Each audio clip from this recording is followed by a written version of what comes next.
Oscar, Sir, ayan ka na naman. Kanina pa ako dito, di ka man lang nakapagyaya sa akin ng kape. Ikaw mga kape doon.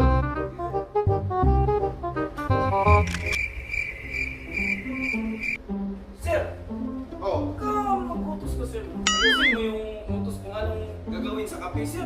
Kasi baka magkamali na naman ako. Pagalitan mo naman ako niya. Pastilan Oscar, ang bilis-bilis ka. Dali-dali lang magano kape. Gagawin mo sa kape, kuha ka naman dito tubig. Nagtubig. Maka ng kape. Okay. Kape ha, tanggalin mo sa garapon. Oo, sir. Oh, okay. Tapos, asukal.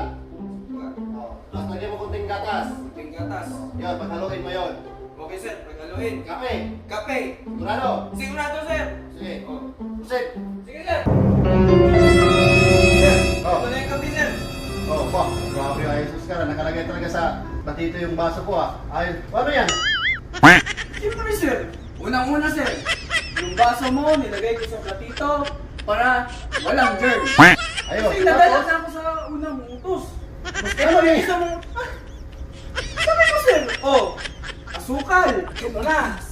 Kape. Ito na. Gatas. Ganyan na yun, sir. Tapos haluin. Oh, pag haluin mo ng ganun. Di ba yun yung utos mo eh. Maglagay, asukal, gatas, kape, tapos haluin. Oh.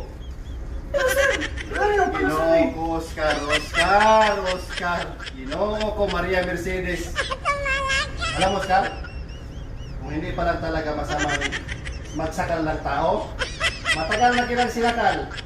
Bakit diyan mo hinalo yung kape, asukal at saka Problems always. gatas? Doon sana mainit, hindi diyan. Talino mo talaga. Iwan mo yata yung utak mo sa bahay.